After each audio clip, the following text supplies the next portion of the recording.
آج کل جو ایک بیماری پھیلی ہوئی ہے خصوصاً بڑے جانور کے اندر، جسم کے اوپر بڑے بڑے پھوڑے نکل آتے ہیں، پھر وہ زخم بن جاتے ہیں، اس کی وجہ سے پھر پیپ پڑتی ہے اور جانوروں کی ڈیتھ بھی ہو جاتی ہے. اسے کہا جاتا ہے لمپی سکن ڈیزیز. آپ نے یوٹیوب کے اوپر کافی ویڈیوز بھی اس کے حوالے سے دیکھی ہوں گی، تصاویر بھی سوشل میڈیا پہ چل رہی ہیں. چھوٹے جانور میں تو ابھی یہ بیماری اس طرح نہیں آئی، لیکن اور بیماریاں چھوٹے جانوروں میں آ جاتی ہیں. عموماً جب آپ جانور خرید کے لاتے ہیں تو اس کا ماحول چینج ہوتا ہے، اس کی وجہ سے بعض اوقات اس کا پیٹ خراب ہو جاتا ہے، وقتی طور پر کھانا پینا چھوڑ دیتا ہے، اس کی وجہ سے لوگ سمجھتے ہیں کہ بس اب اس کو ہم ذبح ہی کر لیں.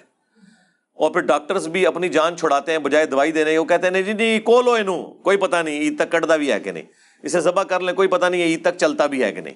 یہ بالکل غلط اپروچ ہے. آپ علاج کریں. یہ ایک نارمل تھوڑا بہت بخار ہونا جانور کے لیے نارمل ہے. ظاہر ہے اس کا ماحول چینج ہو رہا ہے، کھانا پینا بھی وہ چھوڑے گا. اب وہاں پہ وہ کھلا زمینوں میں پھر رہا تھا، اب آپ نے اس کو رسی کے ساتھ باندھ دیا ہوا ہے، تو وہ اس طرح تو نہیں بیچارہ آسانی کے ساتھ یہاں پہ گھوم پھر سکتا. تو اس لیے بیماری ہونا یا کھانا پینا چھوڑ دینا یہ کوئی اتنا ایشو نہیں کہ اس کی وجہ سے آپ جانور کو قربان کرتے ہیں. یہ بالکل غلط اپروچ ہے. علاج کروائیں. آج کل تو میڈیکل سائنس نے اتنی ترقی کر لی ہے کہ کوئی اتنا پرابلم نہیں ہوگا. مہربانی کر کے خریدنے سے پہلے اس اعتبار سے جانور کو ضرور چیک کر لیا کریں کہ اس کے اندر کوئی عیب نہ ہو، ورنہ قربانی نہیں لگے گی. وہ واضح حدیث ہے جامعہ ترمذی میں، سنن نبی داؤد کے اندر، مشکات کے اندر بھی موجود ہے کہ نبی علیہ السلام نے فرمایا کہ 4 خامیاں جس جانور کے اندر ہے نا اس کی قربانی نہیں لگے گی. نمبر 1 لنگڑا، ٹانگ ٹوٹی ہوئی. یہاں پہ بھی اکثر اوقات جب وہ کوئی بڑا جانور ہے آپ اسے ٹرک سے اتارتے ہیں تو وہ چھلانگ مار کے اترے تو ایک آدھ ٹانگ تو اس کی ٹوٹ جاتی ہے. پھر وقتی طور پہ اسے پین کلر لگا دیتے ہیں اس کے گھٹنے کے اندر، اس لیے وہ فیل نہیں ہوتا. تو جب بھی آپ جانور لینے جائیں تو اسے چلا کے دیکھیں، تو پین کلر لگا بھی ہوگا نا تب بھی وہ ٹانگ کو صحیح طریقے سے یوز نہیں کر سکے گا، وہ آپ کو پتہ چل جائے گا یہ لنگڑا ہے. نمبر 1 لنگڑا. نمبر 2 کانا جس کی آنکھ نکلی ہوئی ہو. نمبر 3 لاغر، یعنی یہ نہیں ہے کہ اس کے اوپر گوشت ہی کوئی نہیں، ہڈیوں کا ڈھانچہ ہے. اور نمبر 4 جو بیمار جانور ہے اس کی آپ قربانی نہیں دے سکتے. اسی طریقے سے ابو داؤد کے اندر، جامعہ ترمذی میں اور مشکات میں بھی حدیث موجود ہے. 2 اور چیزیں نبی علیہ السلام نے فرمائی کہ جس کا سینگ ٹوٹا ہوا ہے اس کی بھی قربانی نہیں ہوگی، اور جس کا کان کٹا ہوا ہے اس کی بھی قربانی نہیں ہوگی. یعنی فزیکلی اس کے اندر کوئی عیب نہیں ہونا چاہیے. جانور خوبصورت ہو، کوئی اس کے اندر اب یہ کوئی تھوڑا بہت سینگ ہلکا سا اوپر سے ٹوٹا ہوا ہے تو یہ کوئی اتنا ایشو نہیں ہے. یعنی ڈومیننٹ نہ ٹوٹا ہوا ہو کہ دیکھنے میں لگے کہ یار یہ ڈومیننٹ. یعنی بعض اوقات کان کے بالکل اینڈ کے اوپر کو تھوڑا سا کٹ لگ گیا ہوتا ہے یا کوئی اس طرح کا معاملہ ہوتا ہے. اس زمانے میں تو لوگ وہ کان کاٹ کے بتوں کے نام پہ چھوڑتے تھے نا، اس لیے نبی علیہ السلام نے منع کیا. آج کے زمانے میں ہم یہ دیکھیں گے اس اعتبار سے کہ کان واضح طور پر کٹا ہوا نہ ہو کہ اس کی خوبصورتی ختم ہو رہی ہو، تو پھر آپ اس جانور کی قربانی نہیں کریں گے. تھوڑا بہت کہیں پہ وہ تو ویسے ہی زخمی ہو جاتا ہے، جب کانٹوں والی جگہ پہ وہ پتے جا کے چننا شروع کر دیں تو وہ کان رگڑ کھاتے ہیں، بعض کا تھوڑے بہت زخمی ہو جاتے ہیں، وہ معاملہ بالکل الگ ہے. ڈومیننٹ نہیں ہونا چاہیے ایسا کوئی معاملہ. ڈومیننٹ ہوا تو پھر آپ کی قربانی نہیں لگے گی.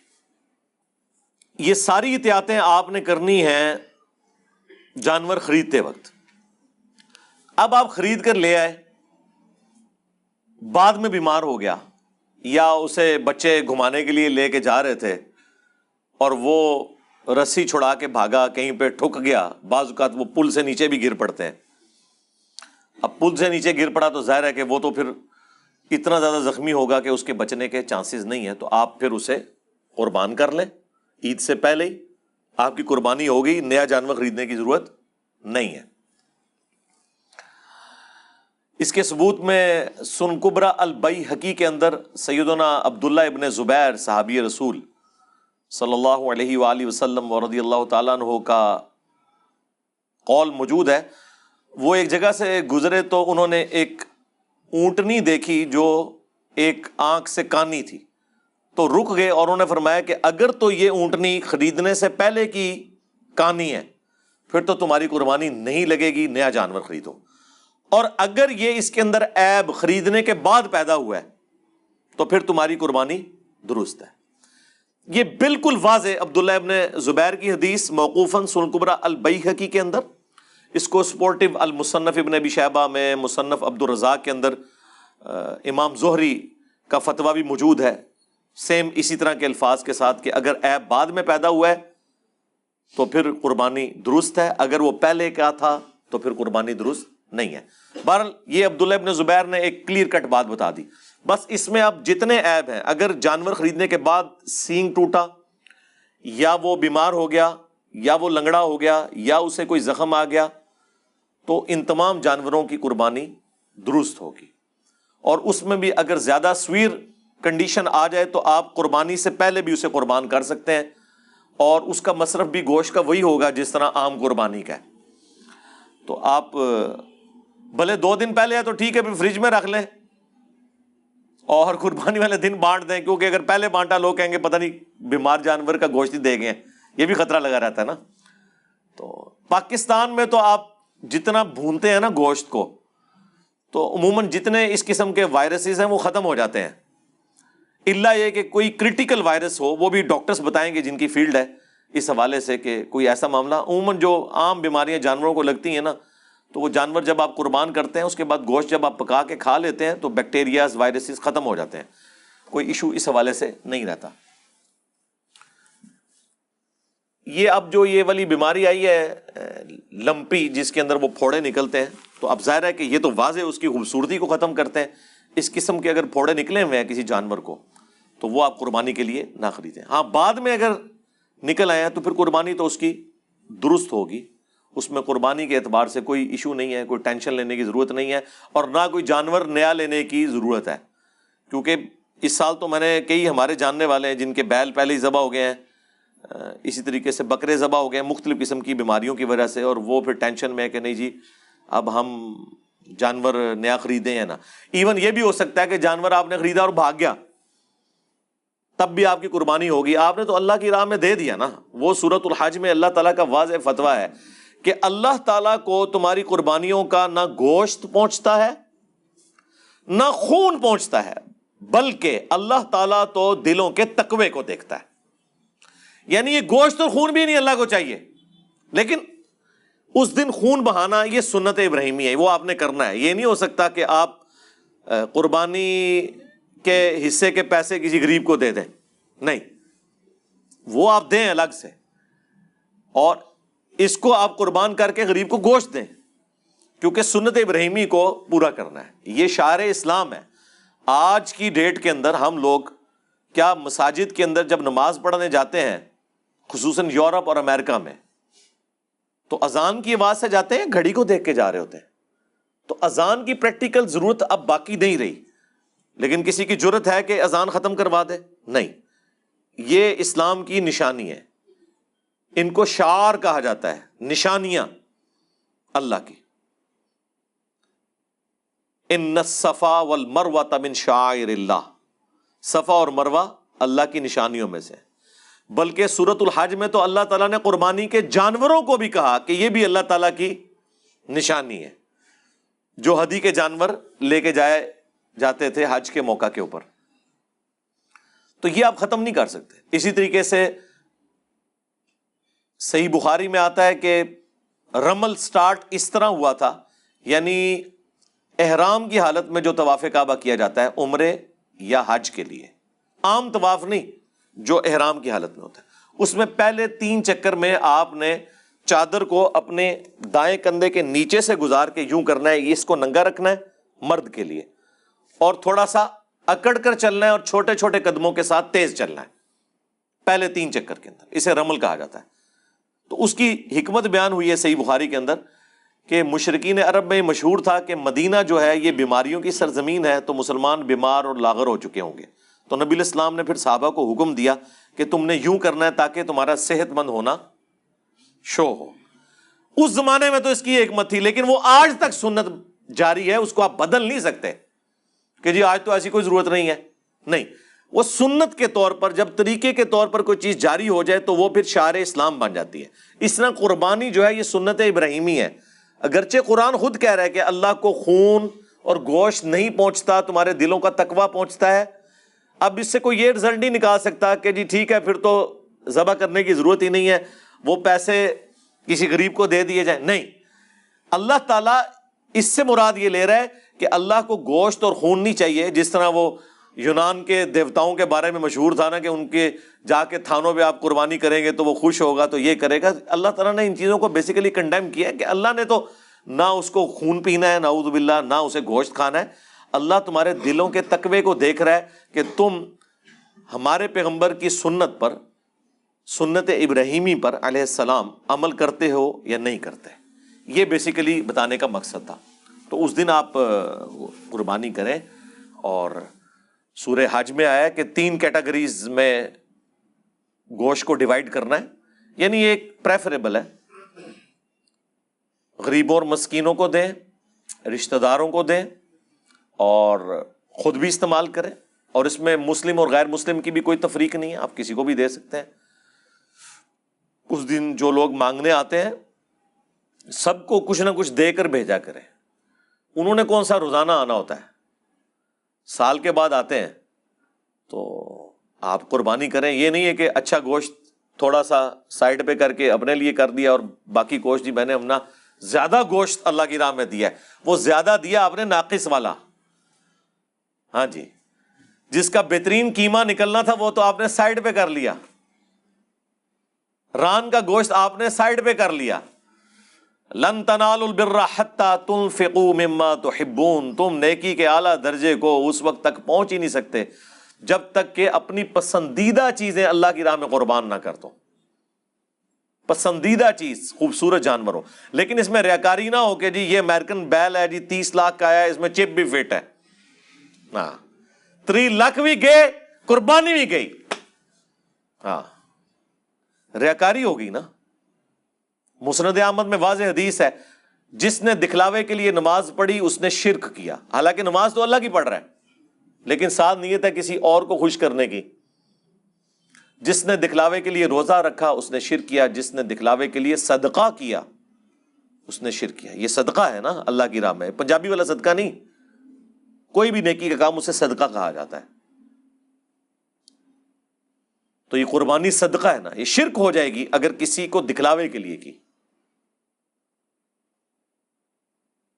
تو اللہ سے ڈرے، اگر اللہ کے لیے قربانی کر رہے ہیں تو پھر اس قسم کی پھر ویڈیوز بنوانا جان بوجھ کے اور اکڑنا اس کے اوپر، میڈیا کے لوگوں کو بلانا، ویسے جو عام طور پہ لوگ وی لاگز بنا رہے ہیں اپنی روٹین کے لیے کہ ہم نے یہ جانور لیا، عموماً اپنے معاملات لے کے چل رہے ہوتے ہیں، اس کے اوپر کوئی فتویٰ نہیں ہے۔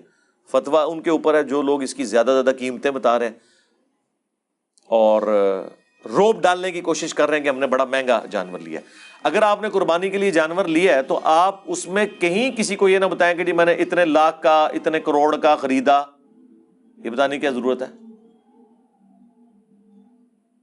ہاں ٹھیک ہے، آپ جانور کے اوپر وی لاگ بنا رہے ہیں، ٹھیک ہے، وہ بناتے رہے۔ تو یہ انسان خود اپنے اوپر ذرا غور و تفکر کرے نا تو اسے آئیڈیا ہو جائے گا کہ یہ عمل وہ کس لیے کر رہا ہے۔ تو پیسے بھی ضائع، قربانی بھی ضائع، تو فائدہ کیا؟ اور صرف ضائع ہونے پر نہیں ہے، اس کے اوپر وبال بھی ہوگا۔ صحیح مسلم کی حدیث ہے، قیامت والے دن ایک سخی کو، ایک شہید کو، ایک قرآن کے عالم کو بلایا جائے گا، اللہ تعالیٰ انہیں اپنی نعمتیں گنوائے گا کہ میں نے تمہیں یہ دنیا میں نعمتیں دی تھی، تم نے میرے لیے کیا کیا؟ شہید کہے گا اللہ جان ہی تھی نا، دے دی تیرے لیے۔ واقعی اس سے بڑا کام تو کوئی نہیں کر سکتا۔ اللہ فرمائے گا تم نے اس لیے جان دی کہ لوگ تمہیں بہادر کہیں، اور دنیا میں تمہاری بڑی تعریف ہو چکی، تمہیں دنیا میں اجر مل گیا، اب میرے ہاں تمہارے لیے کوئی اجر نہیں ہے، اوندھا منہ کر کے جہنم میں پھینک دیا جائے گا۔ سخی کو اللہ بلائے گا، سخی کہے گا اے اللہ جس جس جگہ تو نے ترغیب دلائی تھی نا کہ میں تیری راہ میں خرچ کروں، میں نے خرچ کیا۔ بلکہ آج کے دور میں تو بات کی جائے، میں نے مسجدوں کے اندر اپنے نام کی پلیٹیں بھی لگوائیں کہ یہ فلاں نے وضو خانہ بنوایا ہے، یہ مسجد فلاں نے بنوائی ہے۔ میرے نام کے دسترخوان چلتے تھے. اللہ تعالیٰ فرمائے گا کہ یہ سب کچھ اس لیے کیا کہ لوگ تجھے کہیں بڑا سخی ہے, تو دنیا میں تیری بڑی تعریف ہو گئی نا, میرے ہاں کوئی اجر نہیں, اوندا منہ کر کے جہنم میں. وَلِعَوْذُ بِاللَّهِ تَعَالَى اللہم اجرنا من النار. پھر قرآن کے عالم کو بلایا جائے گا, وہ کہے گا یا اللہ میرا تو اوڑھنا بچھونا ہی قرآن تھا. اللہ تعالیٰ فرمائے گا یہ اس لیے تھا کہ لوگ تجھے کہیں بڑا تو قاری ہے, تو بڑا عالم ہے, اور آج کے دور میں تیرے ناموں کے ساتھ دھمیں لگا کرتی تھی آگے پیچھے.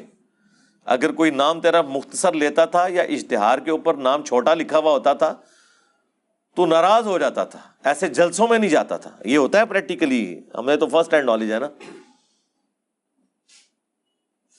تو دنیا میں تیری بڑی تعریف ہوگی, آج میرے ہاں تیرے لیے کوئی اجر نہیں ہے, اوندا منہ کر کے جہنم میں پھینک دیا جائے گا. اب کسی کو اگر ان 3 اعمال سے بڑا کوئی عمل پتا ہے تو مجھے بتا دے. شہید, نمبر 2 سخی اللہ کی راہ میں خرچ کرنا, اور نمبر 3 قرآن کا عالم ہونا. ان 3 اعمال سے بہتر کوئی عمل نہیں ہو سکتا کہ کوئی اللہ تعالیٰ کے لیے اس پلانٹ ارتھ پہ کر سکے, لیکن تینوں کا انجام جہنم ہے, صرف ریاکاری کی وجہ سے. اور لوگوں کو کوئی پرواہ نہیں ہے, لوگ کہتے ہیں ٹھیک ہے جی کیا فرق پڑتا ہے.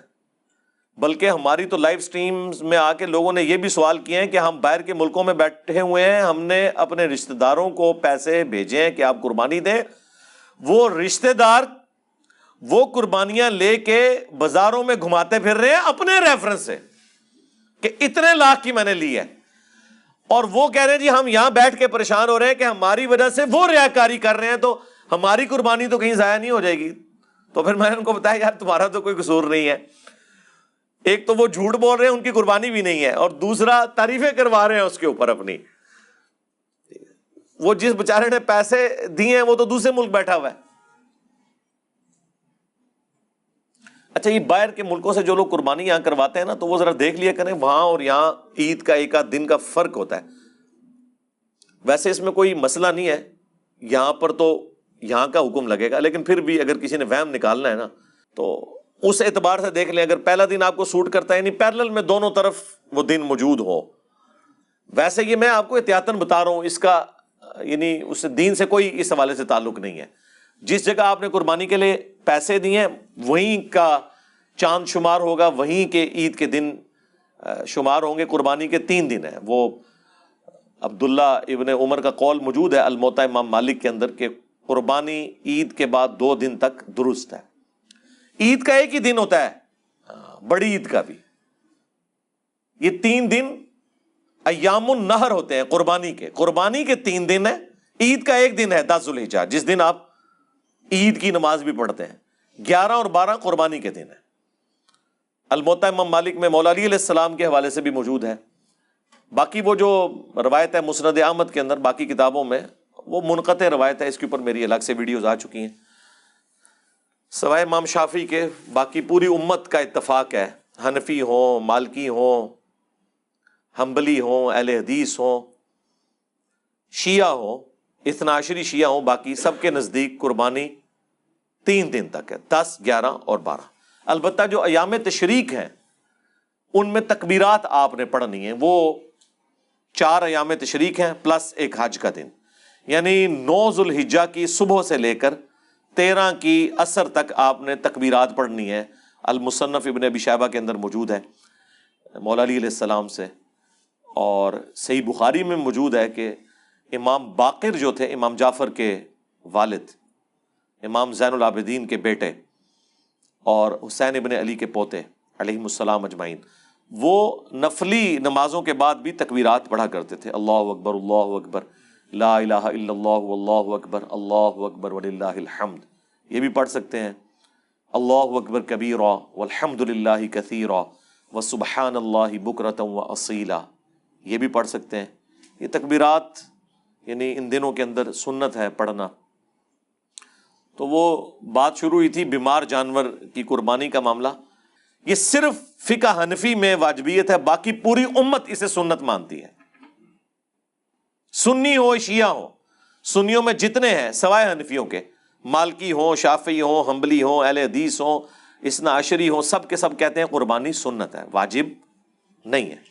بلکہ سنن کبریٰ البیہقی کے اندر، مصنف عبد الرزاق میں، باقی کتابوں میں موجود ہے کہ سیدنا ابو بکر اور عمر رضی اللہ تعالی عنہما علیہم السلام بعض اوقات جان بوجھ کے بھی قربانی چھوڑ دیتے تھے، لوگ اسے فرض اور واجب نہ سمجھ لیں، استطاعت کے باوجود۔ بعض لوگ پوچھ رہے ہوتے ہیں جی ہم وہ قربانی جو ہے جی ادھار اٹھا کے کر لیں، جی کر لیں، سارے کام ادھار اٹھا کے ہی ہو رہے ہوتے ہیں، حج کر لیں، جی کریں، کمیٹیاں جو آپ نے ڈالی ہوتی ہیں ادھار ہی ہوتی ہیں نا، ہاں ادھار اتارنے کی نیت ہو، بھاگنے کی نہیں، تو آپ کریں، باقی کام بھی تو کر رہا ہوتا ہے بندہ، اس میں کوئی جی مقروض کے اوپر ہے کہ نہیں؟ اور جناب جو کروڑوں کے مالک ہیں وہ بھی مقروض ہیں، ان کے قرضے بھی کروڑوں میں ہیں، دنیا میں ہر بندہ ہی مقروض ہے کسی اعتبار سے، اور کچھ نہیں تو پوری پاکستانی قوم آئی ایم ایف کی تو مقروض ہے نا، آئی ایم ایف کا نام تو آپ سب کو پتا چل گیا نا، پہلے تو صرف پڑھے لکھے لوگوں کو پتا ہوتا تھا یہ آئی ایم ایف کس بلا کا نام ہے۔ تو آپ اپنے باقی معاملات بھی لے کے چل رہے ہوتے ہیں، وہ بھی آپ کریں، ضروری تو نہیں آپ نے چھوٹا جانور دینا ہے، بڑے جانور میں حصہ ڈال لیں، ٹھیک ہے۔ گائے کے اندر صحیح مسلم میں آیا کہ 7 لوگ شریک ہو سکتے ہیں، اور اونٹ کے اندر 7 لوگ، ترمذی میں ایک روایت ہے کہ اونٹ میں 10 لوگ بھی شریک ہو سکتے ہیں۔ پھر علماء نے اس کی تطبیق یہ کی ہے کہ اگر حج کی قربانی ہے نا، وہ حج کی قربانی الگ سے ہوتی ہے، حج تمتع، تو اس میں گائے میں اور اونٹ میں 7 لوگ شریک ہوں، ہاں جو عید قرباں ہے اس میں اونٹ میں 10 ہو سکتے ہیں، گائے میں بہرحال 7 ہی ہیں، اور یہ زیادہ سے زیادہ ہے، ایک بندہ بھی ایک گائے دے سکتا ہے، 2 بندے مل کے بھی گائے دے سکتے ہیں، وہ 7 اس سے کرنا ضروری نہیں ہے۔ باقی رہ گیا بکرا، مینڈھا، یہ چیزیں یہ ایک بندے کی طرف سے یا ایک فیملی کی طرف سے ایک ہوگی۔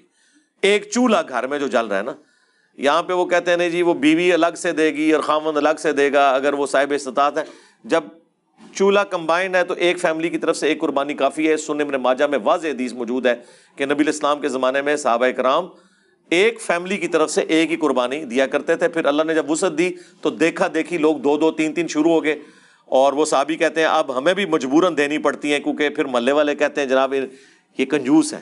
اس زمانے میں بھی یہ سارے چکر چل رہے تھے، قربانی ایک ہی ہے، زیادہ آپ نے جتنی مرضی دیں، ایک فیملی کی طرف سے ایک قربانی ہے، اور فیملی سے مراد بیوی اور بچے۔ اگر 5 بھائی اکٹھے رہ رہے ہیں تو 5 فیملیاں، یہ نہیں ہے کہ وہ کہیں گے جی ہم سارے لا کے جیب خرچہ جو ہے وہ والد صاحب کو دیتے ہیں، تو لیکن وہ 5 فیملیز ہیں، وہ الگ سے اپنی اپنی قربانی دیں گے۔ ہاں ایک گائے لے لیں 5 مل کے، اور اس میں 5 حصے رکھ لیں، 7 تو زیادہ ہے نا، 5 بھی رکھ سکتے ہیں، تو وہ اللہ تعالیٰ نے آپ کو اجازت دی ہوئی ہے۔ تو یہ قربانی کے مسائل میں نے ساتھ ساتھ اس لیے بتا دیے کہ لوگ بعض اوقات اس حوالے سے پوچھ رہے ہوتے ہیں کہ جی وہ ہم نے قربانی جو ہے وہ ہر بندے نے الگ الگ دینی ہے، بھئی ایک فیملی کی طرف سے ایک قربانی کافی ہے، اللہ تعالیٰ قبول فرمانے والا ہے، کوئی ٹینشن لینے کی ضرورت نہیں ہے خام خواہ لوگوں کو اس طرح کی مصیبت میں ڈالنے کی کہ وہ جی واجب ہو گئی ہے۔ واجب نہیں ہے، سنت ہے۔ میں نے تو الحمدللہ کبھی قربانی چھوڑی نہیں ہے، کیونکہ سنن ابن ماجہ میں حدیث ہے، المستدرک للحاکم میں بھی ہے، امام حاکم نے صحیح کہا، امام ذہبی نے موافقت کی کہ جو شخص استطاعت کے باوجود قربانی نہ دے وہ ہماری عیدگاہوں کے قریب مت آئے، یعنی اس کے اندر وعید ہے نبی اسلام کی طرف سے، اس وجہ سے اسے تاکیدی سنت کے طور پر شمار کیا گیا ہے، لیکن یہ واجبیت کے درجے میں نہیں ہے۔ تو اس طرح قربانی ضرور دیں، اور غریبوں میں بھی تقسیم کریں، خود بھی استعمال کریں، رشتہ داروں کو بھی دیں۔ باقی قربانی کے مسائل کے اوپر میں نے تفصیلی ویڈیو ریکارڈ کروا دی تھی آج سے 2 سال پہلے، مجلس نمبر 124، قربانی کے 50 سوالات قربانی سے متعلق پوری دنیا سے ہم نے کلیکٹ کیے تھے، وہ سارے ٹاپکس اس میں نے کور کیے ہوئے ہیں۔ خصی جانور کی قربانی کا مسئلہ، چوتھے دن قربانی کا مسئلہ، بھینس کی قربانی کا مسئلہ، باقی ساری کی ساری چیزیں ذوالحجہ سے متعلق تفصیلی، وہ مجلس 124 ضرور دیکھیں، اس کے نیچے اس کی ٹائم لائن بھی پن ہوئی ہوئی ہے، اگر آپ نے اسپیسیفکلی وہ کوشچن دیکھنا ہے، الگ سے کلپس بھی اپلوڈ ہیں، آپ لکھیں گے تو انشاءاللہ تعالیٰ وہ سارے مسائل اس حوالے سے آ جائیں گے۔ لیکن آج چونکہ ایک بڑا ایشو اس حوالے سے تھا، میں نے اس لیے اس کو ذرا تفصیلی بیان کیا تاکہ لوگوں کو یہ ٹینشن نہ ہو اس حوالے سے کہ جی ہم نے اب قربانی نہیں لینی ہے اگر بیمار ہو گیا ہے یا مر گیا جانور۔ مر بھی سکتا ہے، یا پہلے ہی قربان کر لیا ہے، تو کوئی ٹینشن لینے کی ضرورت نہیں ہے، اللہ تعالیٰ نے آپ کی اس قربانی کو انشاءاللہ قبول کر لینا ہے، کوئی ٹینشن نہ لیں۔ صلو علی محمد وآل محمد، اللہم صلی علی محمد وعلی آل محمد واصحاب محمد وازواج محمد اجمعین الی یوم الدین، آمین۔